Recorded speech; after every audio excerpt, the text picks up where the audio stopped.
മോനെ മിഥുൻ മനോജെ എടാ സമയമുണ്ട്, ജൂലൈ ലാസ്റ്റ് വരെ സമയമുണ്ട്. നീ ഒരു മനസ്സമാധാനത്തോടെ പോയിരുന്ന നിനക്ക് ആ വീഡിയോ മൊത്തം കണ്ടിട്ട്.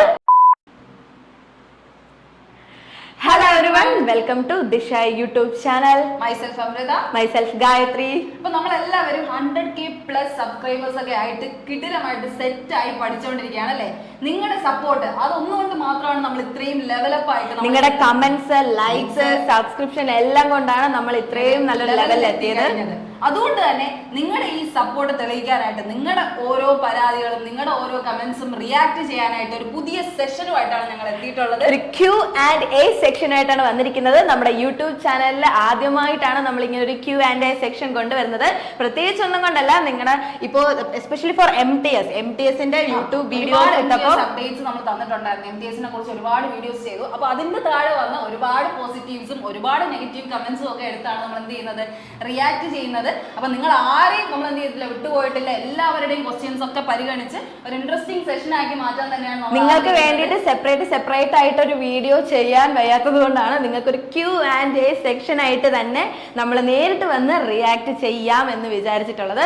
നിങ്ങളുടെ ഡൗട്ട്സും നിങ്ങളുടെ എല്ലാ കമന്റ്സും സപ്പോർട്ടും എല്ലാം നമ്മൾ കംപ്ലീറ്റ്ലി നോക്കുന്നുണ്ട്. ഓക്കെ, രീതിയിൽ തന്നെയാണ് പോകുന്നത്. എന്തായാലും നമുക്ക് വൈകിക്കേണ്ട ഈ ഒരു Q&A സെക്ഷനിലേക്ക് പോകാം. ഓക്കെ, ഫസ്റ്റ് ക്വസ്റ്റ്യൻ ചോദിച്ചിട്ടുള്ളത് രഞ്ജു സാറുവാണ്. GK ഇംഗ്ലീഷിന് 3 മാർക്കല്ലേ, നെഗറ്റീവ് മാർക്ക് 1 അല്ലേ? അതെ. GK ഈ MTS എന്ന് പറയുമ്പോഴത്തേക്ക് MTSന്റെ എക്സാം 2 സെക്ഷനായിട്ടാണ് നടക്കുന്നത്. നിങ്ങൾക്ക് വീഡിയോസിലൊക്കെ പറഞ്ഞിട്ടുണ്ട്, 2 സെക്ഷനായിട്ടാണ് നടക്കുന്നത്. ഓരോ ആ സെക്ഷൻസിലെല്ലാം തന്നെ കറക്റ്റ് ആക്കുന്ന ക്വസ്റ്റ്യന് ഈ പറയുന്ന 3 മാർക്സ് ഉണ്ടാവും. അതുപോലെ തെറ്റിക്കുന്ന ഒരു ക്വസ്റ്റ്യന് നെഗറ്റീവ് മാർക്ക് ഉണ്ടാവും. പക്ഷെ ഫസ്റ്റ് സെക്ഷനിൽ ഉണ്ടാകില്ല. സെക്കൻഡ് സെക്ഷനിലാണ് നെഗറ്റീവ് ഉള്ളത്. First section completely qualifying section ആയിരിക്കും. ഓക്കെ, അപ്പൊ സെക്കൻഡ് ക്വസ്റ്റ്യൻ, അപ്പൊ അത് മനസ്സിലായെന്ന് തോന്നുന്നു. 3 മാർക്ക് തന്നെയാണ് പോസിറ്റീവ്, 1 മാർക്ക് നെഗറ്റീവ്. ഇനി അടുത്തത്, കഴിഞ്ഞ തവണത്തെ സെക്ഷണൽ കട്ട് ഓഫിന്റെ കാര്യം കൂടി ഒന്ന് ഡിസ്കസ് ചെയ്യാവോ? അശ്വതിയാണ് ചോദിച്ചിട്ടുള്ളത്. അപ്പം കഴിഞ്ഞ തവണത്തെ സെക്ഷണൽ കട്ട് ഓഫ്, ഈ സെക്ഷണൽ കട്ട് ഓഫ് എന്ന് പറയുന്നത് ഓരോ വർഷം തോറും ഇങ്ങനെ മാറിക്കൊണ്ടിരിക്കും. അത് നിങ്ങൾ മനസ്സിലാക്കണം.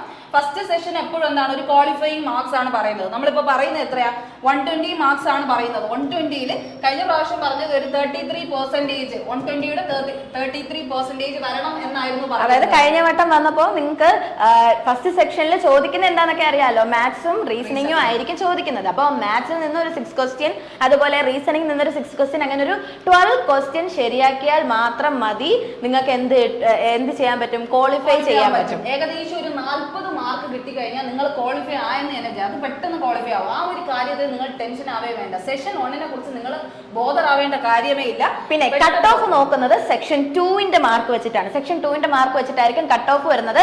അവിടെ എന്തായിരിക്കും വരുന്നത്, ജനറൽ അവയർനെസ്സും ഇംഗ്ലീഷും ആയിരിക്കും വരുന്നത്. അത് മാക്സിമം സ്കോർ വാങ്ങിക്കാൻ നോക്കണം. അത് വരുന്നത് 150ലാണ്. അപ്പൊ നമ്മുടെ ടോട്ടൽ മാർക്ക് എടുക്കുന്നത് 150ലാണ്. ഇതിൽ ക്വാളിഫൈ ആയി കഴിഞ്ഞാൽ നേരെ 150ൽ മാത്രമേ നിങ്ങൾക്ക്. പിന്നെ ശ്രദ്ധിക്കേണ്ട ഒരു കാര്യം, ഫസ്റ്റ് സെക്ഷൻ ക്വാളിഫൈ ചെയ്താൽ മാത്രമേ സെക്കൻഡ് സെക്ഷൻ ഇവാലുവേറ്റ് ചെയ്യുള്ളൂ. നിങ്ങൾക്ക് എക്സാം എഴുതാൻ 2 സെക്ഷനും ഒന്നിച്ചായിരിക്കും എഴുതുന്നത്. പക്ഷേ ഇവാലുവേറ്റ് ചെയ്യുന്നത് എപ്പോഴായിരിക്കും, സെക്കൻഡ് സെക്ഷൻ ഇവാലുവേറ്റ് ചെയ്യുന്നത് ഫസ്റ്റ് സെക്ഷൻ ക്വാളിഫൈ ചെയ്താൽ മാത്രമേ നിങ്ങൾ ചെയ്യാൻ സമ്മതിക്കത്തുള്ളൂ. അപ്പൊ 150ൽ നിങ്ങൾ ഏകദേശം 130 എന്ന് പറഞ്ഞൊരു ടാർഗറ്റ് വെച്ച് പഠിക്കുക. കഴിഞ്ഞ വർഷത്തെ സെക്ഷണൽ കട്ട് ഓഫ് വന്നതെന്ന് പറഞ്ഞാൽ UR കാറ്റഗറിക്ക് 137 എബോവ് ആണ് വന്നിട്ടുള്ളത്. ഏകദേശം ഒരു 120, 130 എന്ന് പറഞ്ഞൊരു ടാർഗറ്റ് വെച്ച് തന്നെ എന്ത് ചെയ്യുക, മാക്സിമം പഠിക്കാൻ ശ്രമിക്കുക. എങ്കിൽ മാത്രമേ നിങ്ങൾക്ക് എന്ത് ചെയ്യാൻ പറ്റത്തുള്ളൂ, MTS ക്വാളിഫൈ ആവാൻ പറ്റത്തുള്ളൂ. അത്രയും. അതുപോലെ മാത്സിലൊക്കെ കുറച്ച് പാടാണ്, മാത്സ് ഒക്കെ പഠിക്കാൻ കുറച്ച് വീക്കാണ്, റീസണിങ് കുറച്ച് വീക്ക് ആണെന്നുണ്ടെങ്കിൽ നിങ്ങൾക്ക് ഉറപ്പായിട്ടും ഈ പറയുന്ന എക്സാം വളരെ ഇമ്പോർട്ടന്റ് ആയിരിക്കും, റെലവന്റ് ആയിരിക്കും. GKയും അതുപോലെ കറണ്ട് അഫയേഴ്സ്, അതുപോലെ ഇംഗ്ലീഷ്, ഈ 3 മാത്രം നിങ്ങൾ ജസ്റ്റ് ഫോക്കസ് ചെയ്താൽ മാത്രം മതി. ഓക്കെ, അപ്പൊ ആ കാര്യം മനസ്സിലായെന്ന് വിശ്വസിക്കുന്നു. എന്തായാലും സെക്ഷൻ കട്ട് ഓഫ് ഇങ്ങനെ മാറി വരും കേട്ടോ. അത് നമുക്ക് മസ്റ്റ് ആയിട്ട് പറയാൻ പറ്റില്ല. ഇനി നെഗറ്റീവ് മാർക്ക് എത്രയാ? പറഞ്ഞു -1 ആണ് നെഗറ്റീവ് മാർക്ക്. സെക്കൻഡ് സെക്ഷനേ ഉള്ളൂ കേട്ടോ.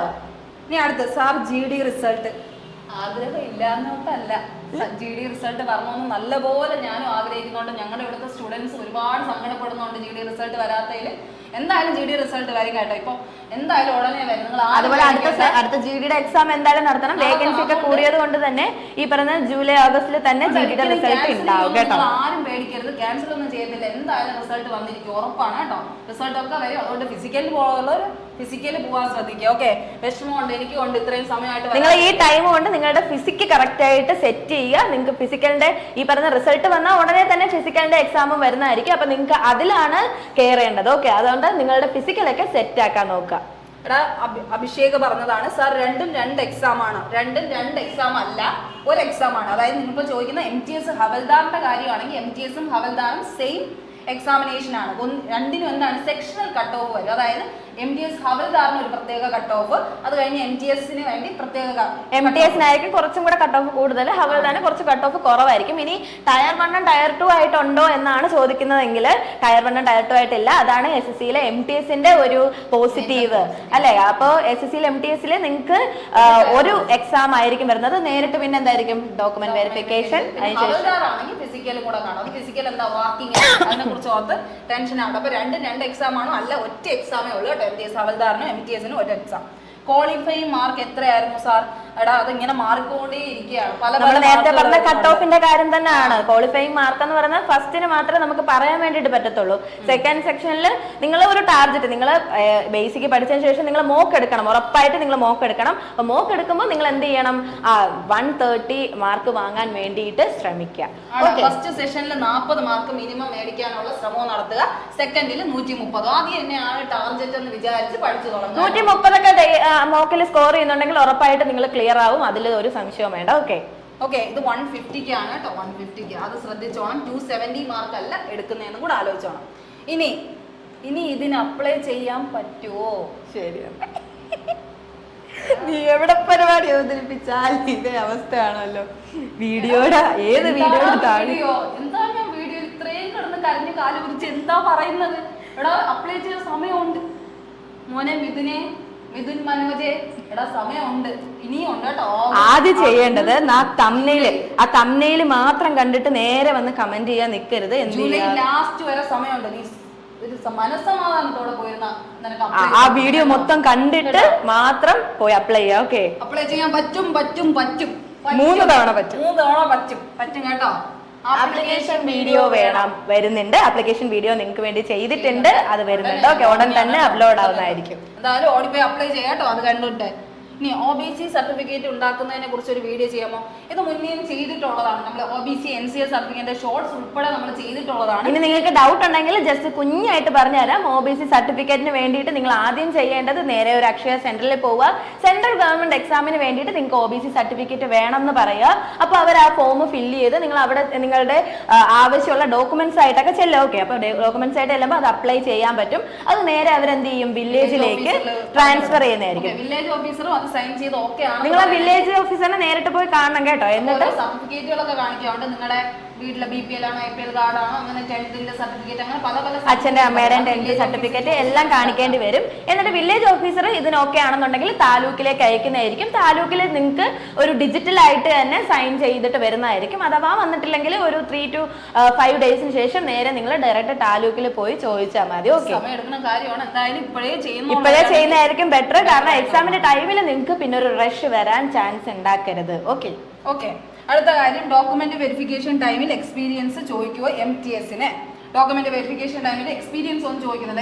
ഇത് സിമ്പിൾ ആയിട്ടുള്ള ഒരു എക്സാം അല്ല. അപ്പൊ നിങ്ങൾക്ക് നേരിട്ട് തന്നെ ഡോക്യുമെന്റ് വെരിഫിക്കേഷൻ, ചെറിയൊരു മെഡിക്കൽ ടെസ്റ്റ് അത്ര തന്നെ ഉണ്ടാവും കേട്ടോ. അത് വലിയ പ്രൊസീജിയേഴ്സ് ഒന്നും ഇല്ല. അപ്പൊ ആ കാര്യങ്ങളൊന്നും ഇല്ല കേട്ടോ. ക്വിക്ക് സ്മാർട്ട് ചോദിച്ചതാണ്. എന്തായാലും ഡോക്യുമെന്റ് വെരിഫിക്കേഷൻ വലിയ പ്രശ്നമായിട്ട്. പിന്നെ ആര്യ ചോദിച്ചിട്ടുണ്ട് ടൈപ്പിംഗ് ടെസ്റ്റ് ഉണ്ടാവുമോ എന്നുള്ളത്. ടൈപ്പിംഗ് ടെസ്റ്റ് ഒന്നും തന്നെ ഉണ്ടാവില്ല. ടെസ്റ്റ് ഒന്നും ഇല്ലടാ. നമ്മൾ ടയർ 1 പാസ്സായി നിങ്ങൾ ഈ എക്സാം ഒറ്റ എക്സാം പാസ്സാവുക, ഡോക്യുമെന്റ് വെരിഫിക്കേഷൻ കൊടുക്കുക. ഈസിയാണ്. അതിന്റെ നേട്ടങ്ങൾ അറിഞ്ഞ് തന്നെ നിങ്ങൾ എന്ത് ചെയ്യുക? പിന്നെ ഒന്നാമത്തെ കാര്യം MTS നിങ്ങൾ ഫോക്കസ് ചെയ്യണം എന്ന് പറയുന്നത് നിങ്ങൾക്ക് ഡിപ്പാർട്ട്മെന്റൽ എക്സാംസ് എഴുതി പ്രൊമോഷൻ കിട്ടും. ഓക്കെ, ഡിഗ്രി ലെവലിലേക്ക് തന്നെ നിങ്ങൾക്ക് പ്രൊമോഷൻ കിട്ടും. അപ്പൊ അതിന് വേണ്ടിയിട്ട് നിങ്ങൾ MTS പ്രാക്ടീസ് ചെയ്യുന്നത് ബെറ്റർ ആയിരിക്കും. MTSന് വേണ്ടിയിട്ട് പ്രാക്ടീസ് ചെയ്യുക, എക്സാം ക്ലിയർ ചെയ്യുക. അപ്പൊ തന്നെ നിങ്ങൾക്ക് ഒരു കോൺഫിഡൻസ് വരത്തില്ലേ, തൊട്ടടുത്ത എക്സാമോ എനിക്ക് ക്ലിയർ ചെയ്യാൻ പറ്റും എന്നുള്ളത്. അതങ്ങോട്ട് ചെയ്യാം. ഓക്കെ, ഇത്രയാണ് വരുന്നത്. ഇനി അടുത്ത സ്ലൈഡിലേക്ക് പോവാം. ഇത്രയും കമന്റ്സ് മനസ്സിലായെന്ന് വിശ്വസിക്കുന്നു. ഇനി അടുത്ത മാം ഡൗട്ട് ഉണ്ട്. ടോപ്പ് മാർക്കിന്റെ ഹവൽദാർ പോസ്റ്റും ലോ മാർക്ക് ആണെങ്കിൽ MTS പോസ്റ്റുമാണോ, അതോ ടെസ്റ്റിൽ പാസ്സായാൽ ഡയറക്ട്ലി വിളിക്കുമോ 2 പോസ്റ്റിലേക്കും?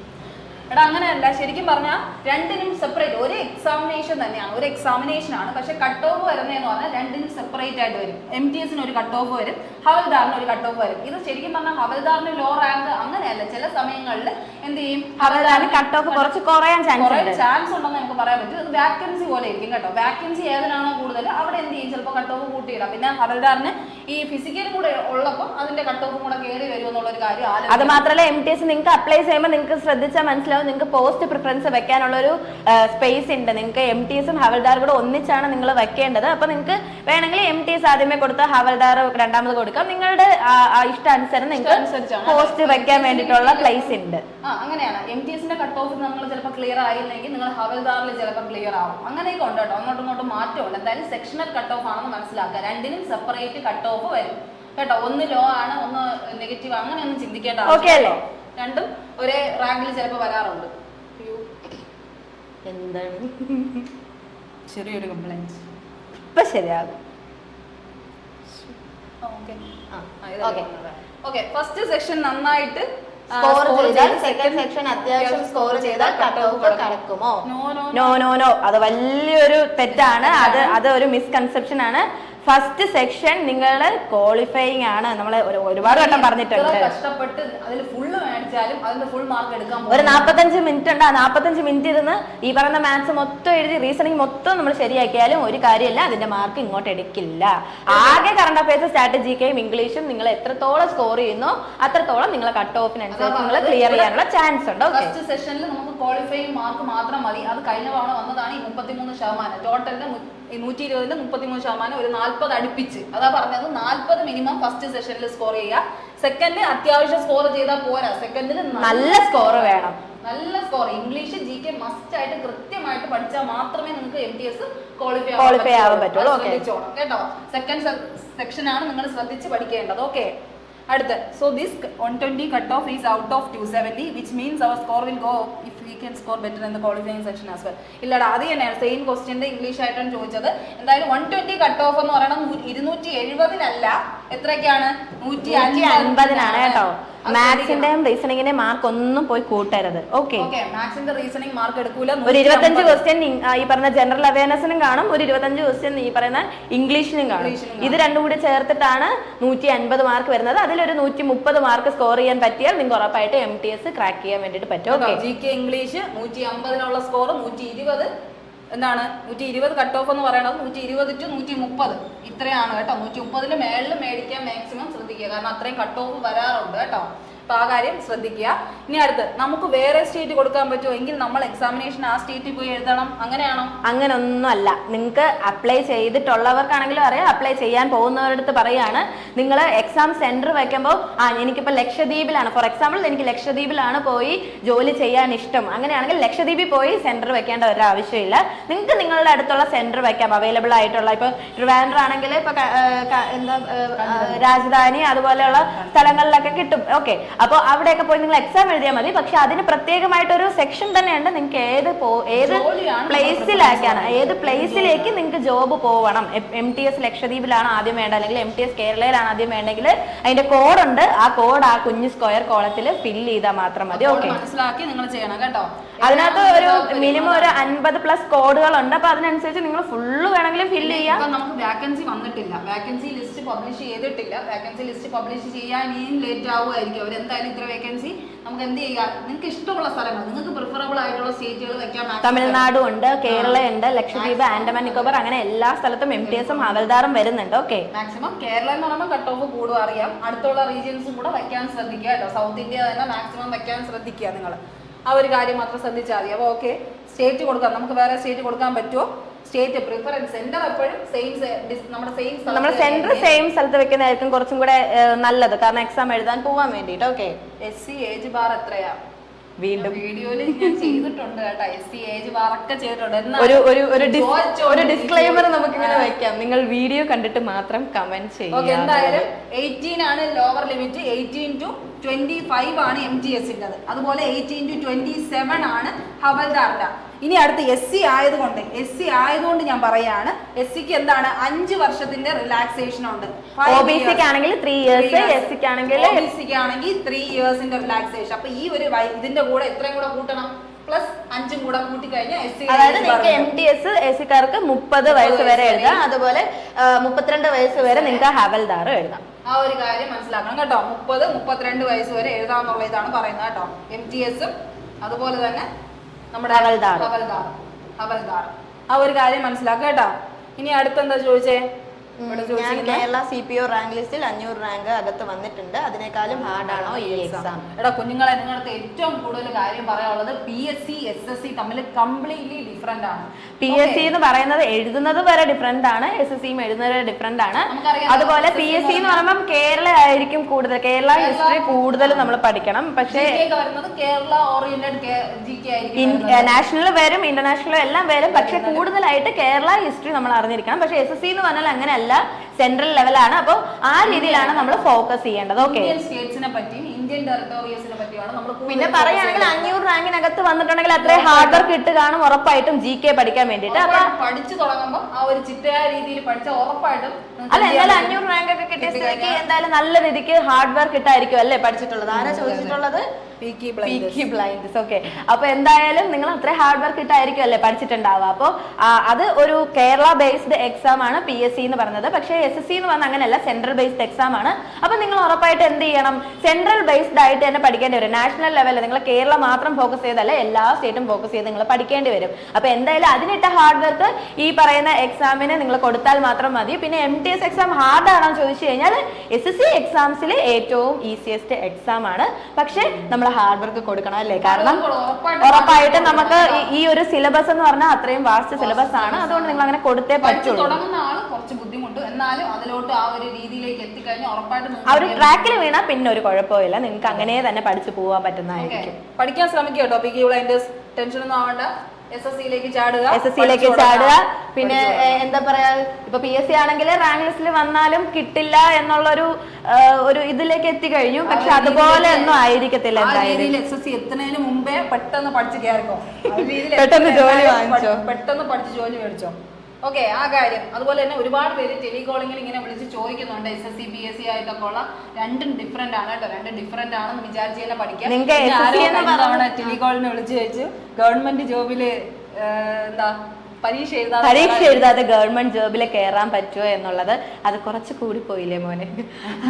പരീക്ഷ എഴുതാതെ ഗവൺമെന്റ് ജോബിൽ കയറാൻ പറ്റും. ഈ കോമ്പറ്റേറ്റീവ് വേൾഡിൽ ഗവൺമെന്റ് ജോലിയിൽ എക്സാം എഴുതിയേ പറ്റൂ. എക്സാം ഇല്ലാതെ കയറാൻ പറ്റും, പോസ്റ്റൽ അതില് കയറാൻ പറ്റും. നിങ്ങൾക്ക് 10th മതി. പക്ഷെ എന്നാലും അതിലും ഈ പറയുന്ന ഇപ്പോ OBC ആയാലും നമ്മളിപ്പോ ജനറൽ കാറ്റഗറി ആയാലും EWS സർട്ടിഫിക്കറ്റ് ഒക്കെ ആവശ്യമാണ്. കേന്ദ്രത്തിന്റെ നിന്ന് തന്നെ EWS സർട്ടിഫിക്കറ്റ് ആവശ്യമുണ്ട്. ഇപ്പൊ നമ്മള് ഡിഗ്രിക്കൊക്കെ പോകുമ്പോൾ EWS സർട്ടിഫിക്കറ്റ് കിട്ടുന്നത് നമുക്ക് കേരളത്തിൽ നിന്നായിരിക്കത്തില്ലേ. അപ്പൊ പക്ഷേ ഇതിനൊക്കെ സെൻട്രൽ ഗവൺമെന്റ് എക്സാമിന് നമുക്ക് ഈ പറയുന്ന EWS സർട്ടിഫിക്കറ്റ് കേന്ദ്രത്തിൽ നിന്നാണ് കിട്ടുന്നത്. അതിന് കുറേ കാര്യങ്ങളുണ്ട്. അതായത് അച്ഛന്റെ അമ്മയുടെയും പ്രോപ്പർട്ടീസ് ഒക്കെ വെച്ച് നോക്കിയാൽ കുറഞ്ഞ പ്രോപ്പർട്ടി തന്നെ ഉണ്ടാവണം.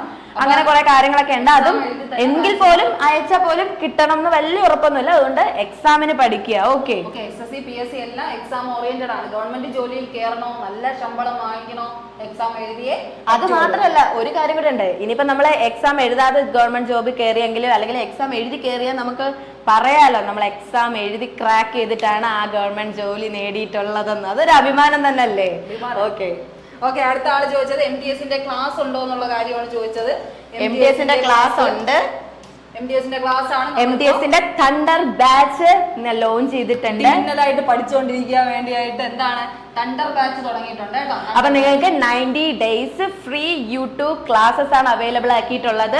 നോൺ കണ്ടന്റും കണ്ടന്റും ഉൾപ്പെടെ ഒരു പാക്ഡ് ആയിട്ടാണ് യൂട്യൂബിൽ ഈ പറയുന്ന വീഡിയോ സീരീസ് പോയിട്ടുള്ളത്. നിത്യാമിസിന്റെ ഒക്കെ ക്ലാസ് ഒക്കെ ഇപ്പോൾ തുടങ്ങിയിട്ടുണ്ട്. അപ്പോൾ നിങ്ങൾ കറക്റ്റ് ആയിട്ട് പോയി വീഡിയോസ് ഒക്കെ കാണുക. അത് മാത്രമല്ല, അതെന്ന് പറയുന്നത് ഒരു ലിമിറ്റേഷൻ ഉണ്ടല്ലേ, ടൈമിനൊരു ലിമിറ്റേഷൻ ഉണ്ട്. അപ്പൊ അതുകൊണ്ട് നിങ്ങൾ എന്ത് ചെയ്യുക, ഡീറ്റെയിൽ ആയിട്ട് പഠിക്കാൻ വേണ്ടിയിട്ട് നിങ്ങൾ ചെയ്യേണ്ടത് MTS-ന്റെ ആപ്ലിക്കേഷനിൽ ക്ലാസ്സസ് അവൈലബിൾ ആണ് കേട്ടോ. എന്താ ആരാ റിപ്പീറ്റ് ചെയ്ത് repeat ചെയ്തത്? ആരാ റിപ്പീറ്റ് ചെയ്ത് ആരാ റിപ്പീറ്റ് ചെയ്ത് ശരിതാ ഈ സംഭവം മറച്ചു വെക്കട്ടെ. നിങ്ങൾ ഈ പറയുന്ന 2999 മാത്രം നിങ്ങൾ കണ്ടാൽ മതി കേട്ടോ. ഓക്കെ, അപ്പൊ 2999 രൂപയ്ക്ക് നിങ്ങൾക്ക് ആപ്ലിക്കേഷനിലെ ക്ലാസ്സസ് അവൈലബിൾ ആണ്. കുറച്ചും കൂടെ ഇലാബറേറ്റീവ് ആയിട്ട് പഠിക്കണം. കാരണം നമ്മളിവിടെ SSC ഫൗണ്ടേഷൻ കോഴ്സും കൂടെ കൊടുക്കുന്നുണ്ട്. അതായത് SSCയുടെ എല്ലാ പരീക്ഷകളുടെയും ഫൗണ്ടേഷൻ കോഴ്സ് ഉൾപ്പെടെ ഒരു ബേസ് കോഴ്സ് കൊടുക്കുന്നുണ്ട്. അതും നല്ല പാക്ഡ് ആയിട്ടുള്ള ക്ലാസ്സസ് ആണ്. അതുപോലെ റെക്കോർഡഡ് ക്ലാസ്സസ് ഉണ്ട്, മെന്റർ സെക്ഷൻസ് ഉണ്ട്, നിങ്ങൾക്ക് ലൈവ് സെക്ഷൻസ് എല്ലാം ഉണ്ട് കേട്ടോ. ദിശ ഓൺലൈൻ ആപ്പ് എടുക്കുക. ഓക്കെ, നമ്മുടെ പ്ലേ സ്റ്റോറിൽ നിന്ന് ദിശ ഓൺലൈൻ ആപ്പ് എടുക്കുക. അല്ലെങ്കിൽ എന്ത് ചെയ്യുക, എന്തെങ്കിലും ഓൺലൈൻ എൻക്വയറീസ് ഉണ്ടെങ്കിൽ നിങ്ങൾ എന്ത് ചെയ്യുക, ഈ നമ്പറിൽ വിളിച്ചാൽ മതി കേട്ടോ. ഈ പറയുന്ന PSCയും SSCയും തമ്മിലുള്ള ഡിഫറൻസ് എന്താണെന്ന് ചോദിക്കാനല്ല, അഡ്മിഷൻ എടുക്കാനും അതുപോലെ കോഴ്സസിനെ പറ്റി ചോദിക്കാനും വേണ്ടിയിട്ടാണ് കേട്ടോ. അല്ലാതെ ഇവിടെ എഡിറ്റിംഗ് ഓപ്ഷനോ അങ്ങനെ ഒന്നും ഇല്ല കേട്ടോ. നമ്മുടെ ഒരു കോച്ചിങ് സെന്റർ ആണെന്ന് ആലോചിച്ച് തന്നെ നിങ്ങൾ എന്ത് ചെയ്യുക, വിളിക്കുക കേട്ടോ. നിങ്ങൾക്ക് അഡ്മിഷൻസ് എടുക്കാൻ വേണ്ടിയിട്ട് നിങ്ങൾ ഈ നമ്പറിൽ വിളിച്ചാൽ മതി. ക്രാഷ് കോഴ്സ് ആണ് പറയുന്നത് കേട്ടോ. അപ്പൊ അത് എന്ത് ചെയ്യാം, അപ്പൊ നമുക്ക് ഓൺലൈൻ ക്ലാസ്സസും ഉണ്ട്, ഓഫ്ലൈൻ ക്ലാസ്സസും ഉണ്ട്. ഓഫ്ലൈൻ ക്ലാസ്സസും അവൈലബിൾ ആണ്. നിങ്ങൾക്ക് ഓഫ്ലൈൻ ക്ലാസ്സസിലും പോയി ജോയിൻ ചെയ്യാവുന്നതാണ്. ഓക്കെ, എക്സ്പെർട്ടൈസ് ആയിട്ടുള്ള ഫാക്കൽറ്റീസ് ആണ് നിങ്ങൾക്ക് ക്ലാസ്സസ് എടുക്കുന്നത്. നിങ്ങളെ പോലെ തന്നെ ഒത്തിരി സ്റ്റുഡൻസ് ഇതിന് മുന്നേ തന്നെ ജോലിയിൽ ആലോചിക്കണം. നിങ്ങൾ ഇനി പഠിക്കാതിരിക്കുന്നവരാണെങ്കിൽ ഓൾറെഡി പഠിച്ചു തുടങ്ങിയവരാണ് എല്ലാവരും. അപ്പൊ അതനുസരിച്ച് നിങ്ങൾ എന്ത് ചെയ്യുക, പഠിച്ചു തുടങ്ങാം. ഓക്കെ, ഇപ്പൊ ഇവിടെ ചോദിച്ച ഒരു അടുത്ത ക്വസ്റ്റ്യൻ എന്ന് പറയുന്നത് 17 ഏജിൽ അപ്ലൈ ചെയ്യാൻ പറ്റും. നമ്മുടെ ബേസ് ഏജ് എന്ന് പറഞ്ഞാൽ 18 ആണ് കേട്ടോ. ലോവർ ലിമിറ്റ് 18 ആണ്. എങ്കിലും നിങ്ങൾ ഇവിടെ ശ്രദ്ധിച്ചോ, 18 to 25 വയസ്സാണ് MTS. അതിപ്പോ ശ്രദ്ധിച്ചേ, 2/8/1999 1/8/2006 ഇടയ്ക്ക് ജനിച്ചവരാണോ നിങ്ങളെങ്കിൽ നിങ്ങൾക്ക് ഉറപ്പായിട്ട് അപ്ലൈ ചെയ്യാൻ പറ്റും. അതുപോലെ തന്നെ ഹവൽദാർ ആണെങ്കിൽ ഈ ഒരു കാറ്റഗറി 2/8/1997 ആൻഡ് 1/8/2006 ഇടയ്ക്ക് നിങ്ങൾ ജനിച്ചിട്ടുണ്ടെങ്കിൽ നിങ്ങൾക്ക് ഉറപ്പായിട്ടും അപ്ലൈ ചെയ്യാൻ വേണ്ടിയിട്ട് പറ്റുന്നതാണ്. നന്നായിട്ട് ശ്രദ്ധിക്കുക.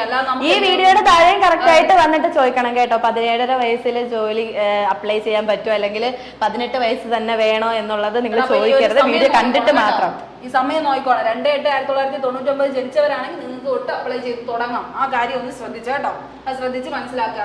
MTS ഹവൽദാറിന് വേണ്ടിയുള്ളത്. സെക്ഷൻ 1 ക്വാളിഫൈങ് മാർക്ക് എത്രയാണ്? കുറെ വട്ടം പറഞ്ഞല്ലോ അല്ലേ. സെക്ഷൻ 1 ക്വാളിഫൈങ് മാർക്ക് 40 മാർക്സ് എന്നുള്ളൊരു കണ്ടീഷനാണ് പറയുന്നത്. അതിൽ കൂടുതൽ വാങ്ങിയാലും കാര്യമൊന്നുമില്ല. നിങ്ങൾ ആ ഒരു 45 മിനിറ്റ്സിൽ നിങ്ങൾ ആ ഒരു ക്വാളിഫൈ മാർക്ക് മാത്രം വാങ്ങിയാൽ മതി. നെഗറ്റീവ് പോലും ഇല്ല. പ്ലസ് ഒരു കാര്യം കൂടെ ഉണ്ട്, ഒരു മിസ്കൺസെപ്ഷൻ കൂടെ ഉണ്ട്. ആ പറയുന്ന 45 മിനിറ്റിൽ നിങ്ങൾക്ക് സെക്ഷൻ 1 കഴിഞ്ഞ സെക്ഷൻ 2 കയറാൻ പറ്റുമോ? പറ്റില്ല. ഓക്കെ, സെക്ഷൻ 1 മാത്രം അറ്റൻഡ് ചെയ്യാൻ പറ്റൂ 45 മിനിറ്റ്സിൽ. അടുത്തൊരു 45 മിനിറ്റ്സ് തരും നിങ്ങൾക്ക് സെക്ഷൻ 2 അറ്റൻഡ് ചെയ്യാൻ വേണ്ടിയിട്ട്. ഓക്കെ, അടുത്ത ആൾ ചോദിച്ചത് യൂട്യൂബിൽ ലൈവ് ക്ലാസ് കാണുമോ? ഇന്നലെ തൊട്ട് നമ്മൾ തുടങ്ങിയിട്ടുണ്ട് കേട്ടോ. തണ്ടർ ബാച്ചില് യൂട്യൂബില് ക്ലാസ്സസ് അവൈലബിൾ ആണ്. ഓക്കെ, ലൈവ് ക്ലാസ്സസും അവൈലബിൾ ആയിട്ട് വരുന്നതായിരിക്കും. അപ്പൊ നിങ്ങൾ കറക്റ്റ് ആയിട്ട് സബ്സ്ക്രൈബ് ചെയ്യുക. ആ ഒരു ബെല്ലൈക്കണിൽ ഓൾ ബട്ടൺ കൊടുത്തു കഴിഞ്ഞാൽ നിങ്ങൾക്ക് ക്ലാസ്സസ് ഒക്കെ കറക്റ്റ് ആയിട്ട് അവൈലബിൾ ആയിട്ട് വരും. ലൈവ് ഒക്കെ പോകുമ്പോൾ നിങ്ങൾക്ക് കറക്റ്റ് ആയിട്ട് വരും. ഓക്കെ, എന്ത് പറ്റി?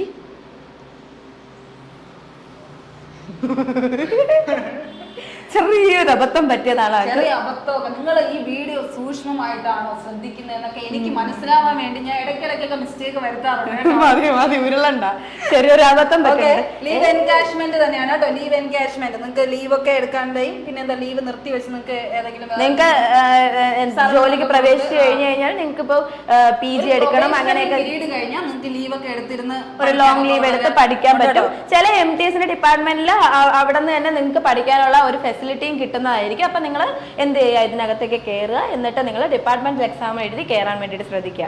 ഓക്കെ, ഡിപ്പാർട്ട്മെന്റൽ എക്സാം എഴുതാൻ പറയുന്ന കാര്യം എന്താ, അവിടെ കൂടുതലും എന്ത് കിട്ടും പോലുള്ള ഇതിലൊക്കെ കയറി കഴിഞ്ഞാൽ നിങ്ങൾക്ക് ഡിപ്പാർട്ട്മെന്റ് ടെസ്റ്റ് നല്ല ലെവലിലേക്ക് നമുക്ക് എത്താൻ പറ്റും കേട്ടോ. അങ്ങനത്തെ കുറെ പോസ്റ്റുകളുണ്ട്, കുറെ ഡിപ്പാർട്ട്മെന്റ്സ് ഉണ്ട്. നിങ്ങൾക്ക് ഇങ്ങനെ ഇരുന്ന ഡിപ്പാർട്ട്മെന്റിൽ നിന്ന് വേറൊരു ഡിപ്പാർട്ട്മെന്റ്, നിങ്ങൾക്ക് ഡിപ്പാർട്ട്മെന്റൽ എക്സാം കിട്ടിക്കഴിഞ്ഞാൽ കൂടുതൽ അവിടെ എന്ത് കിട്ടും, ഒരു റിലാക്സേഷൻ കാണും. കാരണം കൂടുതലും അവര് പോയിന്റ് ഔട്ട് ചെയ്യുന്നത് ആദ്യം ഡിപ്പാർട്ട്മെന്റ് എക്സാമിൽ ഡിപ്പാർട്ട്മെന്റിലുള്ള ആൾക്കാരെ ആയിരിക്കും, അതിനുശേഷമായിരിക്കും പുറത്തുനിന്നുള്ള ആൾക്കാരെ എടുക്കുന്നത്. ഓക്കെ, അടുത്ത് മിനിമം ഏജ് 18 വേണം. വളരെ അല്ല, ആദ്യം തന്നെ പറയണം, വളരെ നന്ദിയുണ്ട്. വീഡിയോ മൊത്തം ഇങ്ങനെ ഇരുന്ന് കണ്ടിട്ട് കറക്റ്റ് ആയിട്ട് ആ ഒരു ടൈം സമാധാനമായി കറക്റ്റ് ആയിട്ട് ആ ടൈം മെൻഷൻ ചെയ്തിട്ട് 18 വയസ്സ് വേണം എന്ന് പറഞ്ഞതിൽ വളരെ നന്ദിയുണ്ട്. Thank you. കറക്റ്റ് 18 വയസ്സ്. ഓക്കെ, എന്തായാലും അടുത്ത ദിവ്യ പ്രമോദ് ചോദിച്ച് GS important topics four history, geography, polity, economics, science ഒരു വീഡിയോ ചെയ്യാമോ? എല്ലാം ചെയ്യുന്നുണ്ട്. GS ന്റെ ക്ലാസ് നിങ്ങൾക്ക് വരുന്നുണ്ട്. കറക്റ്റ് ആയിട്ട് നിങ്ങൾ കണ്ടാൽ മാത്രം മതി. അതുപോലെ ഞാൻ പറഞ്ഞല്ലോ, നിങ്ങൾക്ക് ഓൺലൈൻ കോഴ്സ് നിങ്ങൾക്ക് അവൈലബിൾ ആണ്. അതിനകത്ത് ഡീറ്റെയിൽ ആയിട്ട് പവർ പാക്ഡ് ആയിട്ട് നിങ്ങൾക്ക് ക്ലാസ്സസ് അവൈലബിൾ ആണ്. ഓക്കെ, അടുത്ത ക്വസ്റ്റ്യൻ. ഇതെന്ന് പറഞ്ഞാൽ ഒരാൾ ഹൈറ്റിന്റെ കാര്യം അല്ലാതെ ചോദിച്ചിട്ടുണ്ടായിരുന്നു, അതുകൊണ്ട് പറയാണ്. മെയിലിന് 157.5 കേട്ടോ, കുറവാണ് കേട്ടോ. ഫീമെയിലിന് 150 ആണ്, 52 ആണ് പറഞ്ഞത്. കുറച്ച് പൊക്കം കുറവുള്ള പെൺകുട്ടികൾക്കൊക്കെ ചില യൂണിഫോം പോസ്റ്റുകൾക്കൊന്നും അപേക്ഷിക്കാൻ പറ്റാതെ വരും. അപ്പൊ അങ്ങനെയുള്ളവർക്കൊക്കെ ഉറപ്പായിട്ടും MTS നല്ലൊരു ഓപ്ഷൻ ആണ് കേട്ടോ. നല്ലൊരു ഓപ്ഷൻ ആണ്. പ്രത്യേകിച്ച് വലിയ സ്റ്റാൻഡേർഡിനൊന്നും ഇങ്ങനെ ഭയങ്കര കർശനമായിട്ടുള്ള ഒരു കാര്യങ്ങളൊന്നുമില്ല, സ്ട്രിക്ട്നെസ് ഒന്നുമില്ല. നിങ്ങൾക്ക് എന്തായാലും ഇത് ക്വാളിഫൈ ആവാൻ പറ്റുന്നതാണ് കേട്ടോ. അപ്പൊ ആ ഒരു കാര്യം ശ്രദ്ധിക്കാം. ഓക്കെ, 18 വയസ്സ് മിനിമം പൂർത്തിയാവണം ഗവൺമെന്റ് ജോബ് അപ്ലൈ ചെയ്യാൻ. 15 വയസ്സിൽ ഒന്നും സർവീസിൽ എടുക്കില്ല. മിനിമം ക്വാളിഫിക്കേഷൻ 10th മതി എന്നാണ്. MTS സാലറി സ്കെയിൽ 18,000 to 56,000 ആണ് തുടക്കക്കാർക്ക് അലവൻസ് അപ്ഡേറ്റ്. 15 വയസ്സിലൊന്നും സർവീസിൽ എടുക്കില്ല. എടാ 15 വയസ്സിൽ സർവീസ് എടുത്ത കൊച്ചു പിള്ളേരൊക്കെ എങ്ങനെയാടാ സർവീസ് എടുക്കുന്നത്? എന്തൊരു തള്ളിയേക്കുന്നത്. കുറച്ച് തള്ളു കൂടിപ്പോയതാണ്. തള്ളി അങ്ങ് എത്തിപ്പോയി. 15 വയസ്സിലും നിങ്ങൾ കൊച്ചു പിള്ളേരാണ്. SSLC പാസ്സാവടാ. SSLC പാസ്സായി സമാധാനത്തിൽ നിങ്ങൾ കളിച്ച് ചിരിക്കേണ്ട പ്രായത്തിലൊന്നും പഠിക്കേണ്ട സമയമേ അല്ല. പഠിക്കേണ്ട സമയത്ത് പഠിക്കുക, പഠിക്കണം. അതല്ല, അങ്ങനെയല്ല. നിങ്ങൾ പഠിച്ചു തുടങ്ങിക്കോ. നിങ്ങൾ SSLC ആദ്യം ഫുൾ A+ വാങ്ങാൻ വേണ്ടി. അങ്ങനെ ഫുൾ A+ ഇല്ലെങ്കിൽ അതിനനുസരിച്ച് ഫ്ലെക്സ് ഒക്കെ വെക്കണ്ടേ? അതിന് വേണ്ടിട്ട് പഠിച്ചു തുടങ്ങാം. ഈ അബദ്ധമൊക്കെ അങ്ങ് മറന്നു കളയാ. ഓക്കെ, ചെറിയ അബദ്ധങ്ങളൊക്കെ സംഭവിക്കും. എല്ലാ പോലീസിനും ഒരു അബദ്ധം പറ്റുമെന്ന് നിങ്ങൾ പ്രതീക്ഷിക്കുക. ഓക്കെ, അപ്പൊ നിങ്ങൾ 15 വയസ്സിൽ SSLC നിങ്ങളുടെ കയ്യിൽ കരുതിയൊക്കെ എന്നിട്ട് പഠിച്ചു തുടങ്ങിക്കോ കേട്ടോ. +2 കൂടെ കഴിയണം. കാരണം നിങ്ങൾ നല്ല സമയമൊക്കെ ഇങ്ങനെ ജോലിയൊക്കെ എടുത്ത് അങ്ങനെയല്ല. 18 വയസ്സ് കഴിഞ്ഞോട്ടെ. നിങ്ങൾ ഇനിയാണ് ആ ഒരു ലെവലിലേക്ക് എത്തുന്നത്. 18 വയസ്സ് കഴിഞ്ഞാൽ ജോലിക്ക് കയറാം, ഉറപ്പ്. ഓക്കെ, 18 വയസ്സ് കഴിഞ്ഞാൽ SSLC ആദ്യം കയ്യിൽ സെറ്റ് ആക്കിയിട്ട് നിങ്ങൾ +2 പഠിച്ചോളാം. അല്ലെങ്കിൽ നിങ്ങൾക്ക് എന്താണോ പഠിക്കാനുള്ളത് ആ ഒരു സ്ട്രീമിലേക്ക് പൊക്കോളാം. എന്നിട്ട് പിന്നെ എന്ത് ചെയ്യാ, 18 വയസ്സ് കഴിഞ്ഞാൽ നിങ്ങൾ അപ്ലൈ ചെയ്തോളാം. ടീച്ചറാണ് നിങ്ങളെ മോട്ടിവേറ്റ് ചെയ്തതാ. ഇപ്പോഴേ ജോലിക്ക് കയറി കഴിയാന്നുള്ള ഒരു സ്വപ്നം നിങ്ങളെ മനസ്സിൽ ഇട്ട് തന്നതാണ്. മതി എന്തായാലും തേഞ്ഞ് വെറുതെ കിടന്നങ്ങ് തള്ളുക. ഓക്കെ, ശരി. പിന്നെ ഉണ്ടല്ലോ MTS സാലറി സ്കെയില് 56,900 കിട്ടുന്ന എപ്പോഴെങ്കിലും നിങ്ങൾ വാങ്ങിക്കുമ്പോൾ ഉണ്ടല്ലോ, എനിക്ക് ആ ഒരു സാലറി സ്ലിപ്പ് ഒന്ന് അയച്ചു തരണം കേട്ടോ. എനിക്ക് അത്ര അത്യാവശ്യമായോണ്ട് എനിക്ക് പെട്ടെന്ന് MTS കയറാൻ വേണ്ടിയായിരുന്നു കേട്ടോ. MTS ഫസ്റ്റ് കയറുമ്പോ തന്നെ 56,000 അല്ല, നിങ്ങൾക്ക് ഒരു 5 ഇയേഴ്സിനുള്ളിൽ നിങ്ങൾക്ക് 50,000 സെർച്ച് ചെയ്യുമ്പോൾ എന്താ പറഞ്ഞ 50,000 വിത്തിൻ 5 ഇയേഴ്സ്. 5 വർഷം കഴിയുമ്പോൾ 50,000 വിത്തിൻ 5 ഇയേഴ്സ് ബേസിക് പേ ആണ് ആ പറയുന്ന ഈ പറഞ്ഞിട്ടുള്ളത്. ഓക്കെ, ബേസിക് പേ കൊടുത്തിട്ടുണ്ട്. ബേസിക് പേ കിട്ടുന്നുണ്ട്.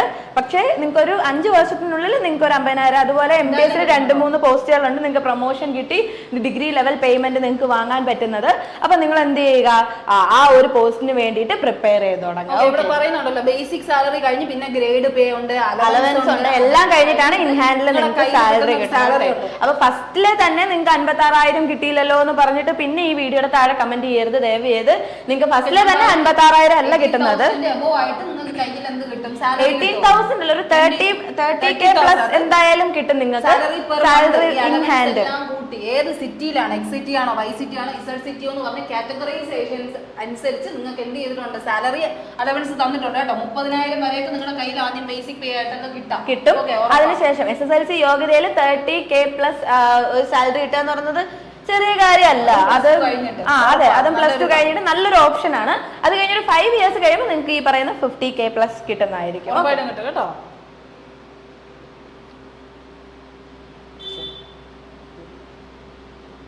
ഓക്കെ, ഏകദേശം നമ്മളെല്ലാം പറഞ്ഞു കഴിഞ്ഞു തോന്നുന്നല്ലേ. ഓക്കെ, റിഡ് റോഡ് പിന്നെ എക്സാം ഒക്കെ ഈസിയാ, അതൊന്നും വല്ല പ്രോബ്ലം ആവുന്നേ. 1 crore above മിനിമം അപ്ലൈ ചെയ്യും ഫോർ 10K വേക്കൻസീസ്.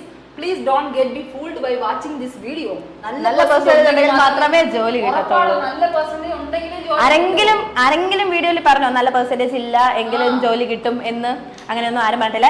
ഇത് ശരിക്കും പറഞ്ഞു കഴിഞ്ഞാൽ കോമ്പറ്റീഷൻ കുറയ്ക്കാൻ വേണ്ടി മാത്രം ഇട്ടിരിക്കുന്നതാണ്. അതായത് ഈ കമന്റ് വായിച്ചിട്ട് ഇനി MTS എക്സാമിനൊന്നും പഠിക്കണ്ട, കോമ്പറ്റീഷൻ കുറയ്ക്കാലോ, അങ്ങനെ അവന് കിട്ടുമല്ലോ ജോലി, ആ രീതിയാണ് തോട്ട് പ്രോസസ്. അവിടെ വേണ്ട. അതിന് സപ്പോർട്ട് ചെയ്യാൻ കുറെ പേരുണ്ട്. അതെ, കമ്പാരിറ്റീവ്ലി എക്സാം ഈസിയാണ്, പക്ഷെ അതുപോലെ കട്ട് ഓഫും ഉണ്ട്. സോ അറ്റംപ്റ്റിൽ അല്ല അത്രയും ടോപ്പിൽ എത്തുകയാണെങ്കിൽ മാത്രമേ എക്സാം. കിട്ടാത്തതായിട്ട് ആരും ഇല്ല.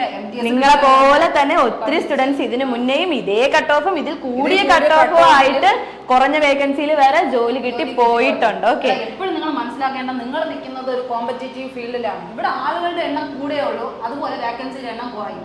ആ ഒരു കാര്യം ശരിയാണ്. വേക്കൻസി കുറച്ച് വിളിച്ചാലും എഴുതാനുള്ള ആൾക്കാർ ലക്ഷക്കണക്കിനായിരിക്കും എഴുതുന്നത്. നിങ്ങൾ ഹാർഡ് വർക്ക് ഇട്ട് കഴിഞ്ഞാല് അത്രയും കിട്ടാത്ത ജോലി ഒന്നും ഇല്ലല്ലേ. നമ്മൾ പരിശ്രമിച്ചാൽ കിട്ടാത്ത ജോബ് ഇല്ല, അതാ നിങ്ങൾക്ക് അറിയാലോ. നിങ്ങൾ എഫേർട്ട് ഇടുക, നിങ്ങളുടെ മാക്സിമം ഇടുക, പിന്നെ കിട്ടിയില്ലെങ്കിൽ ബാക്കി നമുക്ക് നോക്കാം. ഓക്കെ, അപ്പൊ നിങ്ങളുടെ മാക്സിമം എഫേർട്ട് ഇടുക, നിങ്ങൾ ടോപ്പിൽ എത്താൻ നോക്കുക. ടോപ്പിൽ എത്തിയാലേ ഉള്ളൂ അങ്ങനെയല്ല, ആ പറയുന്ന വേക്കൻസി ലിസ്റ്റിൽ എത്തിയാൽ മതി. ഓക്കെ, അപ്പൊ നിങ്ങൾക്ക് എന്തായാലും നല്ല പെർസെൻറ്റേജ് മാർക്ക് സ്കോർ ചെയ്താൽ തന്നെ നിങ്ങൾക്ക് എക്സാം കിട്ടുള്ളൂ. ഇവിടെ ആരും പറഞ്ഞിട്ടില്ല പെർസെൻറ്റേജ് കുറഞ്ഞാലും നിങ്ങൾക്ക് ജോലി കിട്ടും എന്ന് പറഞ്ഞിട്ടില്ല. അതുകൊണ്ട് എടുത്ത് ഇങ്ങനെ പറയുമ്പോൾ അതൊരു നെഗറ്റീവ് ആയിട്ടാണല്ലേ പറയുന്നത്. റെഡ്രോടെ ഇത് അതാ ബ്രോ, ഇത് വെറും ബിസിനസ് ആക്കിയോണ്ട് ഇവർ ഇങ്ങനെ പറയുന്നത്. വീഡിയോയിലുണ്ട് ജസ്റ്റ് ഒരു 1 മന്ത് മോക്ക് വീഡിയോയിൽ ഇല്ലാത്ത കാര്യം പറഞ്ഞു. ഞാൻ 3 മാസത്തെ സ്ട്രാറ്റജിയാണ് പറഞ്ഞത്. 1 മാസം കൊണ്ടൊന്നും മോക്കടിച്ചാൽ കിട്ടുകയൊന്നും ഇല്ല കേട്ടോ. എല്ലാം ചൂടാക്കിപ്പിക്കല്ലേ. നിങ്ങൾക്ക് 3 മന്ത്സ് എന്തായാലും നിങ്ങളുടെ കയ്യിലുണ്ട്. അപ്പൊ നിങ്ങൾ എന്ത് ചെയ്യുക, 3 മന്ത്സ് കൊണ്ട് നിങ്ങൾ പ്രിപ്പയർ ചെയ്യുക. ഓക്കെ, മോക്കെട് എന്നാ പറഞ്ഞു, അല്ലാതെ 1 മന്ത് എടുക്കാനല്ല. ഓരോ മാസം മോക്കെടുത്ത് സെറ്റ് ആവത്തുള്ളൂ. അതുപോലെ ഇത് ബിസിനസ് ടാക്ടിക് ആണ്. ഈ പറയുന്ന നമ്മളും എക്സാംസിന് വേണ്ടിയിട്ട് എങ്ങനെ തോന്നുന്നു ബിസിനസ് ആണെന്ന് പറയാൻ. ഞാനും പരീക്ഷ എഴുതുന്ന ഒരാളാണ്. എക്സാംസ് എല്ലാം നമ്മൾ എഴുതുന്ന ആൾക്കാരാണ്. അപ്പൊ നമുക്ക് കോമ്പറ്റീഷൻ കുറയ്ക്കാൻ ഇതൊന്നും വെളിയിൽ പറയേണ്ട ആവശ്യമില്ല. അത് നമ്മുടെ കൂടെ വർക്ക് ചെയ്യുന്നവരുടെ അല്ലെ, നമ്മളെ കൂടെ വർക്ക് ചെയ്യുന്നവരുടെ അനിയന്മാർ പറയും നിങ്ങൾ എന്തിനാ ഇങ്ങനെ ഒരു ചതി ചെയ്യുന്നത്, കോമ്പറ്റീഷൻ കൂട്ടുന്നതെന്നാ ചോദിക്കുന്നത്. അപ്പൊ നിങ്ങൾക്ക് വേണ്ടിയിട്ടാണ് ഞങ്ങൾ ഈ വീഡിയോസ് ഒക്കെ പ്രൊവൈഡ് ചെയ്യുന്നത്. ഓക്കെ, നിങ്ങളൊരു ജോലി മേടിക്കട്ടെ എന്നുള്ളൊരു ആഗ്രഹം കൊണ്ട് തന്നെയാണ് നമ്മൾ. ഈ SSC MTS എന്ന് പറയുന്നത് ഏറ്റവും അത്യാവശ്യം ഒരു ഈസി ലെവലാണ്. അതിന് തൊട്ട് മണ്ടയിലായിട്ട് CHSL-ഉം CGL-ഉം ഒക്കെ ഉണ്ട്. അതെല്ലാം കോമ്പറ്റേറ്റീവ് ഫീൽഡാണ്. ഈ ഒരു ഫീൽഡിൽ നിന്ന് തുടങ്ങട്ടെ എന്നുള്ള രീതിയിലാണ് നമ്മൾ ഈ ഓരോ കാര്യങ്ങൾ പറയുന്നത്. ഇതിൽ ബെനിഫിറ്റ് ഞങ്ങൾക്കുള്ള പോലെ നിങ്ങളുടെ ഏറെ കൂടുതൽ നിങ്ങൾക്കല്ലേ ഉണ്ടാകുന്നത്. അതും കൂടെ നിങ്ങൾ മനസ്സിലാക്കുക. ഓക്കെ, അപ്പൊ PSC-യിലൊക്കെ പോയി നിങ്ങൾ ഇപ്പോ തന്നെ ഒരു വലിയ ഇഷ്യൂ ഒക്കെ നടന്നിട്ടുണ്ടല്ലേ, CPO-യുടെ ഇഷ്യൂ ഒക്കെ നടന്നിട്ടുണ്ട്. റാങ്ക് 1 കിട്ടിയാൽ പോലും ജോലി കിട്ടാത്ത ഒത്തിരി പേരുണ്ട്. അപ്പൊ ആ ഒരു കേസ് വെച്ച് നോക്കുവാണെങ്കിൽ SSC-യിൽ നിങ്ങൾക്ക് റാങ്ക് ലിസ്റ്റ് പേര് തന്നാൽ ഉറപ്പായിട്ട് നിങ്ങൾക്ക് ജോബ് കിട്ടും, അത് അഷ്വർ ആണ്. അപ്പൊ അങ്ങനെ ഒരു പോസ്റ്റിനെ പറ്റിയിട്ട് നിങ്ങൾക്ക് അവയർനെസ് തരുന്നത് ഒരു ബിസിനസ് ടാക്ടിക് ആണ് എന്ന് പറയുന്നത് അതൊരു തെറ്റല്ലേ? ഓക്കെ, അതൊരു തെറ്റാണ്. ഓക്കെ, വിചാരിച്ചോ നമുക്ക് കോടിക്കണക്കിന് ഇപ്പൊ പോയിട്ടുള്ള BMW കാർ എടുക്കാൻ ഞാൻ പോകും. നീ ഒരു കാര്യം മനസ്സിലാക്കണം, നമ്മള് എത്രയൊക്കെ നമ്മൾ നിങ്ങളെ മോട്ടിവേറ്റ് ചെയ്യാൻ മാത്രമേ ഒരു കാര്യങ്ങൾ ചെയ്യുന്നുള്ളൂ. ഇതൊരു കോമ്പറ്റീഷൻ വേൾഡിൽ എത്രയോ ആൾക്കാർ എഴുതുന്ന, എത്രയോ പേർക്ക് കിട്ടുന്നുണ്ട് എക്സാമിനേഷൻ. എന്താ അവർ ചുമ്മാ ഇരുന്ന് എഴുതിയിട്ട് കിട്ടുന്നതാണ്. അല്ല, എഫോർട്ട് ഇട്ടാൽ കിട്ടാത്തതായിട്ട് ആരുമില്ല. ശരി തന്നെയാണ്, കുറച്ച് വേക്കൻസി ആയിരിക്കും വരുന്നത്. എങ്കിൽ പോലും എഫോർട്ട് ഇട്ട് പഠിക്കുന്നവർക്ക് ഇന്നല്ലെങ്കിൽ നാളെ ഒരു ഉറപ്പായിട്ട് ഒരു ജോലി കിട്ടുമെന്നുള്ളത് മസ്റ്റായിട്ടുള്ള ഒരു കാര്യമാണ്. അത് നിങ്ങൾ മനസ്സിലാക്കണം. ഒരു 2024 വർഷത്തിൽ വരുന്നത് ചെറിയ വേക്കൻസിയുള്ള ജോലികളായിട്ടും വരുന്നുണ്ടെങ്കിൽ എത്രയോ വേക്കൻസി, എത്രയോ പോസ്റ്റുകളാണ് വിളിക്കുന്നത്. ഇത് എല്ലാ വർഷവും വിളിക്കും. ഈ ഒരു MTS പോസ്റ്റ് മാത്രമല്ല വിളിക്കുന്നത്, SSC-യുടെ കീഴിലും റെയിൽവേയുടെ അണ്ടറിലും ആംഡ് ഫോഴ്സിന്റെ കീഴിലും ഒക്കെ ആയിട്ട് ഒത്തിരി പോസ്റ്റുകൾ, ഗവൺമെന്റ് ജോബ്സ് നിങ്ങളെ വിളിക്കുന്നുണ്ട്. അപ്പൊ നിങ്ങൾ ഒരു വലിയ എക്സാമിന് വേണ്ടിയിട്ട് ഫസ്റ്റ് പ്രിപ്പറേഷൻ സ്റ്റാർട്ട് ചെയ്യുക. അപ്പൊ താഴെയുള്ള എക്സാംസ് ഒക്കെ ഓട്ടോമാറ്റിക്കലി ക്ലിയർ ആയി വന്നോളൂ. അത് മാത്രമല്ല, ഒന്നുകൂടി അറിഞ്ഞോളൂ, നിങ്ങൾക്ക് വളരെ ചുരുങ്ങിയ ദിവസങ്ങൾ, കുറച്ച് മാസങ്ങൾ കൊണ്ട് തന്നെ ജോബ് ക്ലിയർ ചെയ്ത ഫ്രണ്ട്സും ഉണ്ടാവും, പക്ഷെ 2 വർഷം കൊണ്ട് ക്ലിയർ ചെയ്ത ഫ്രണ്ട്സും ഉണ്ടാവും. ഓരോരുത്തരുടെ ഓരോ ലെവൽ അനുസരിച്ചാണ്. അത് കണ്ട് നിങ്ങൾ അയ്യോ എനിക്ക് പറ്റുന്നില്ല എന്ന് കരുതി ഡിമോട്ടിവേറ്റ് ആയി പോവരുത്. നിങ്ങളുടെ മാക്സിമം കൊടുക്കാൻ നോക്കുക. നിങ്ങളുടെ ആ ഒരു 18 ഇയേഴ്സ് കഴിഞ്ഞു കഴിഞ്ഞാൽ നിങ്ങൾക്ക് ഇനി ഈ ഒരു SSC അല്ലെങ്കിൽ ഗവൺമെന്റ് ജോബാണ് നിങ്ങളുടെ ആഗ്രഹമെങ്കിൽ നിങ്ങൾ അതിനു വേണ്ടി ഡെഡിക്കേറ്റഡ് ആയിട്ട് ഇരുന്ന് പഠിച്ചോളുക. അപ്പൊ നിങ്ങൾക്ക് എക്സാം ക്ലിയർ ചെയ്യാൻ പറ്റും. 6 മന്ത്സിലൊക്കെ CGL ക്ലിയർ ചെയ്തവർ കാണും, ഒത്തിരി പേരുണ്ട്. പക്ഷെ അതുകൊണ്ട് ഞാൻ 6 മന്ത്സ് ആയി എനിക്ക് ക്ലിയർ ചെയ്യാൻ പറ്റിയില്ല എന്ന് പറഞ്ഞ് ഡിമോട്ടിവേറ്റ് ആയി പോകരുത്. ഓക്കെ, അതുപോലെ ഒരു കാര്യം ശ്രദ്ധിക്കുക, ഇപ്പൊ ഈ പറഞ്ഞ പോലെ ടോപ്പ് വാങ്ങിയാലേ എനിക്ക് എക്സാം ക്ലിയർ ചെയ്യാൻ പറ്റും, എനിക്ക് ടോപ്പ് വാങ്ങാൻ പറ്റില്ല, ഞാൻ അങ്ങനെ ബിസിനസ് വളരണം. അതുകൊണ്ട് നീ നെഗറ്റീവ് കമന്റ് ഇട്ടേ പറ്റുള്ളൂ. എനിക്ക് അത് ആഗ്രഹമാണ്, എന്റെ ഒരു ആഗ്രഹം. നീ നെഗറ്റീവ് ഇട്ടോളാം, ധൈര്യം കിട്ടും. നിങ്ങൾ നെഗറ്റീവ് കമന്റ് ഇടുന്നത് കൊണ്ട് ഞങ്ങൾക്ക് ഒരു പ്രശ്നമില്ല. നിങ്ങളുടെ നെഗറ്റീവ്സും പോസിറ്റീവ്സും ആണ് നമ്മുടെ സപ്പോർട്ട് എന്ന് പറയുന്നത്. നിങ്ങളെ നെഗറ്റീവ് കമന്റ് പറയണം, എങ്കിൽ മാത്രമേ നമുക്ക് നമ്മുടെ ലിമിറ്റേഷൻസ് അറിയാൻ പറ്റുള്ളൂ. അതുകൊണ്ട് നിങ്ങൾ നിങ്ങളുടെ നെഗറ്റീവ് കമന്റ്സ് പറഞ്ഞു. ഇത് നമ്മൾ ചുമ്മാ ഒരു തമാശയ്ക്ക് വേണ്ടിയിട്ട് പറഞ്ഞതാണ്. എല്ലാ കാര്യങ്ങളും നിങ്ങൾക്ക് ആർക്കെങ്കിലും ഹർട്ട് ആയിട്ടുണ്ടെങ്കിൽ സോറി. നിങ്ങൾക്ക് ഒരു തമാശ രൂപേണ നിങ്ങൾ ജസ്റ്റ് നമ്മളൊന്ന് കമന്റ് റിയാക്ഷൻ ചെയ്തു എന്നുള്ളത് മാത്രമേ ഉള്ളൂ. നിങ്ങൾ നിങ്ങളുടെ നെഗറ്റീവ് കമന്റ്സ് ഇട്ടോളൂ, പോസിറ്റീവ് കമന്റ്സ് ഇട്ടോളൂ, എന്തെങ്കിലും സജഷൻസ് ഉണ്ടെങ്കിൽ അത് പറഞ്ഞോളൂ, ഒരു കുഴപ്പവും ഇല്ല. ഓക്കെ, അപ്പൊ നമ്മുടെ Q&A സെക്ഷൻ അവസാനിപ്പിക്കാം. ഓക്കെ, അടുത്തിനി എന്തെങ്കിലും ഇതുപോലെ വലിയ വലിയ കമന്റ്സ് വരുന്നെങ്കിൽ നമ്മൾ ഉറപ്പായിട്ടും നിങ്ങൾക്ക് ഇങ്ങനെ നിങ്ങളുടെയൊക്കെ പേര് ഇങ്ങനെ ഇപ്പൊ എന്താ റിഡ് റോഡ്, അതുപോലെ ഷാഡോ വാരിയർ, അവനൊരു വാരിയർ തന്നെ. വാരിയർ തന്നെ. എന്റെ ഒരുപാട് കമന്റ്സിന് ഞാൻ റിപ്ലൈ ചെയ്യാൻ മുമ്പായിട്ട് റിപ്ലൈ ചെയ്തത് നീയാണ് വാരിയർ. എനിക്ക് സമാധാനമുണ്ട്, എനിക്ക് സമയമില്ലാത്തതുകൊണ്ട് നീ ചെയ്യുന്നുണ്ടല്ലോ. Thank you. Yes, you can. Okay, അപ്പൊ നിങ്ങൾ പറഞ്ഞു ഓർമ്മയുണ്ടല്ലോ, നെഗറ്റീവ് കമന്റ്സും പോസിറ്റീവ് കമന്റ്സും എല്ലാം നമുക്ക് ഭയങ്കര സപ്പോർട്ടാണ്, നമ്മൾ ഹാപ്പിയാണ്, ഒരു കുഴപ്പമില്ല. അപ്പൊ നമ്മുടെ Q&A സെക്ഷൻ നമ്മൾ അവസാനിപ്പിക്കുകയാണ്. അപ്പൊ ഇനി അടുത്തൊരു Q&A സെക്ഷൻ ആയിട്ട് വരണമെങ്കിൽ നിങ്ങൾ താഴെ കമന്റ് ചെയ്യും. ഇനിയും നിങ്ങൾക്ക് Q&A സെക്ഷൻ വേണോ, ഇതിലും വലിയ ഒരു ട്രോളൊക്കെ തരാനുണ്ട്, ആ രീതിയിലുള്ള കമന്റ്സ് ഒക്കെ കാണുന്നു. വേണ്ട, എന്നെ മാറ്റിയിട്ട് വേറെ ആരെങ്കിലും നിങ്ങൾക്ക് അതുപോലെ നമുക്ക് ഇനിയും റിയാക്ട് ചെയ്യാൻ ഒത്തിരി കമന്റ്സ് ഒക്കെ ഉണ്ടല്ലേ. അപ്പൊ നിങ്ങൾക്ക് വേണം എന്നുണ്ടെങ്കിൽ നമ്മൾ കമന്റ് റിയാക്ട് ചെയ്യണം എന്നുണ്ടെങ്കിൽ നിങ്ങളൊന്ന് സപ്പോർട്ട് ചെയ്ത് താഴെ കമന്റ് ബോക്സിൽ കമന്റ് ചെയ്തേക്കാം. ഓക്കെ, ഞാനൊന്നും പറയില്ല കേട്ടാ, അങ്ങനെയൊന്നും പറഞ്ഞാലേ നമ്മുടെ പണിയൊന്നും ഇല്ലാണ്ടാക്കി. ഓക്കെ, എന്തായാലും എല്ലാവർക്കും നല്ലൊരു ദിവസം ആശംസിക്കുന്നു. നിങ്ങൾക്ക് എക്സാംസ് ഒക്കെ ക്ലിയർ ചെയ്യാൻ പറ്റട്ടെ. All the best. Thank you. Thank you. കിട്ടിയോ? ഇല്ല, ചോദിച്ചു.